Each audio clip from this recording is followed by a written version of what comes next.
I found this infographic online and tried to get AI to copy the design. This is what I got. Complete hallucination. Then I tested Claude Skills 2.0. This is what happened. You can see the visual kinda looks like the reference image. By the end of this, you know how to lock down visual outputs using evals. No more drift, no more guessing. Now, the infographic skill and all the reference files are in the AI Builder's boardroom, by the way. Free to grab, link is below. And if you want help automating visual content for your business, I do one-on-one coaching. Links in the description. Today we're talking about Claude Skills 2.0, specifically the new built-in evals feature and how to use it to build skills that actually work. You see, most people think building a good skill is about writing better instruction, but that's wrong. The skill creation part is easy. The hard part is knowing if it actually works consistently. I tested Skills 2.0 on a real problem I've had for months, getting AI to follow design guidelines. The evals ran automatically, generated the test cases, and gave me proof it worked. 100% of consistency across different formats versus 25% complete hallucination without it. In this video, I'll show you exactly what I tested, what the evals revealed, and the one lesson that changes how you build skills. And I generated the actual images in Nanobanana 2. So you'll see the before and after. And the platform I used was key.ai, and I navigated all the way to the Nanobanana 2 API. The reason I use this is because it's cheap. Quick context, if you're new to this. A skill is basically a text file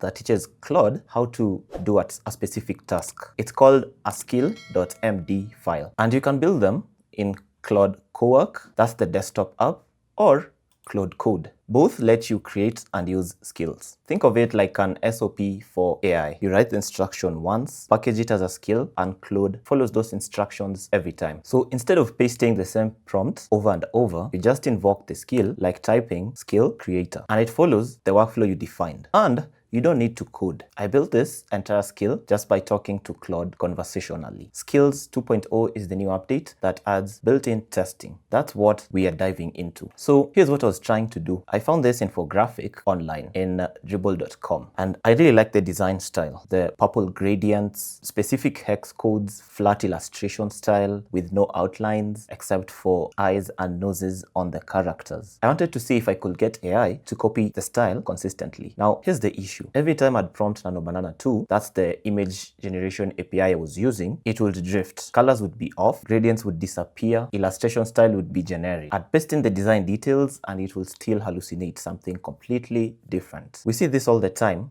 at Loopsera with client projects. The AI tool works fine, but getting consistent on-brand output is the actual challenge. So I'd heard about Claude Skills 2, specifically the new built-in evals that let you test skills automatically. And I decided to test it with this use case, building a skill that could lock down the design style from that reference image. So I started with the reference image. The process, well, it was pretty straightforward.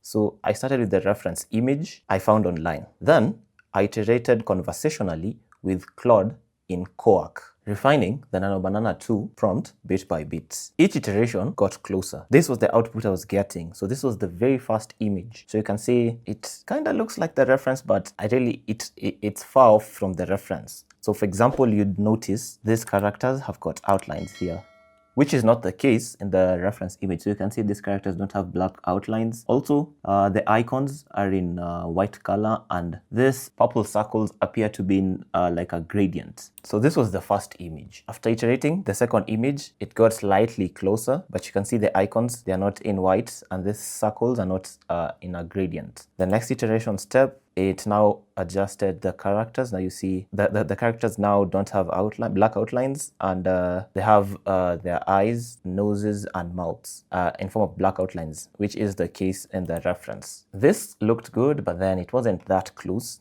So what I did next is I had to feed it the exact color codes from the reference. And in case you're wondering how I did it, so I simply used this color picker Chrome extension, and as you can see, it can help me like get the colors. So for example, if I want to pick the purple color, I'll simply click on here, and then I'll copy this reference image and then paste it into the Claude Coax chart. And that led us to this. From the reference, you'll notice the words in bold are in like this deep purple color, and the words in lowercase are either in this light purple color or this dark purple or black color. So I told it that, and it then came up with this, which was pretty close now. And then the next generation, I fine-tuned the colors, which led us to this. Now, once we had this design locked in, I now decided to create a skill for this. Now, once the prompt was working consistently, I packaged it into a skill.md file. Now, here's where it got interesting. Once I created the skill creator didn't just save it and move on. It auto-generated test cases and ran evals immediately without me prompting it. As you can see, it created 3 different test scenarios to stress test the skill.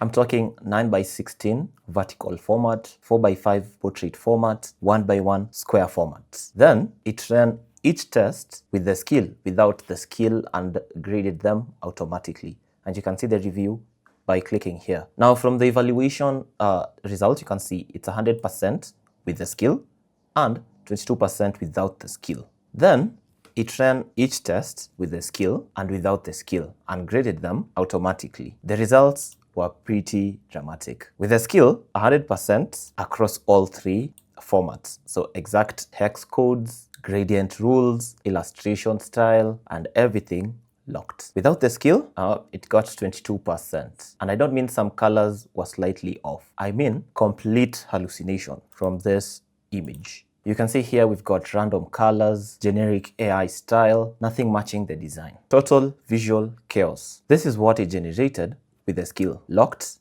design guidelines. Then I threw it a curveball. I gave it completely different content, a Claude Code versus Claude Code comparison infographic in 4:5 format. The skill took the design guidelines and crashed them into the new content perfectly. The same purple gradient, same hex code, same illustration style, and it applied to a totally new different content and a different layout structure. I generated the actual image in Nano Banana 2 and it matched. You see, the skill didn't just write a better prompt. It produced a locked, on-brand visual even when I threw completely different content at it. This means I can generate 20 on-brand infographics in the time it used to take me to manually tweak 1. So if you're watching this thinking, okay, this is powerful, but I don't have the time to be building skills and testing them myself, that's exactly what we do at Loopsera. We build visual automation systems for revenue teams. We package your brand guidelines into skills, run the evals, and hand you a system that just works. Whether it's LinkedIn graphics, thumbnails, ad creatives, whatever you need consistent visual for. Links in the description. Now, the biggest lesson here is evals let you trust the output without babysitting it. Before Skills 2.0, I'd manually test prompts 5 to 10 times, hoping for consistency. I'd tweak, regenerate, compare outputs, guess what's working. What used to take me 2 to 3 hours of manual testing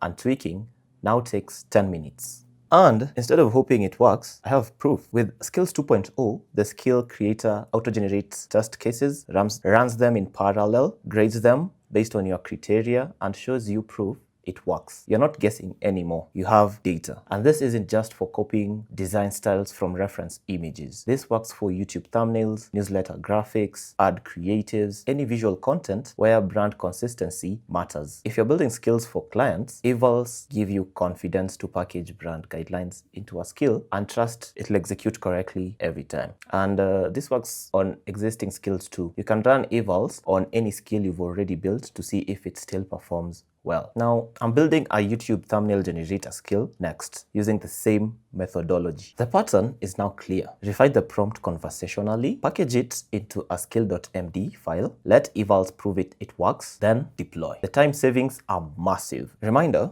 the skill is in the community links below. If you got value from this, subscribe. I'm testing more Skills 2.0 workflows over the next few weeks. And drop a comment. What's the first visual workflow you'd automate with Skills 2.0?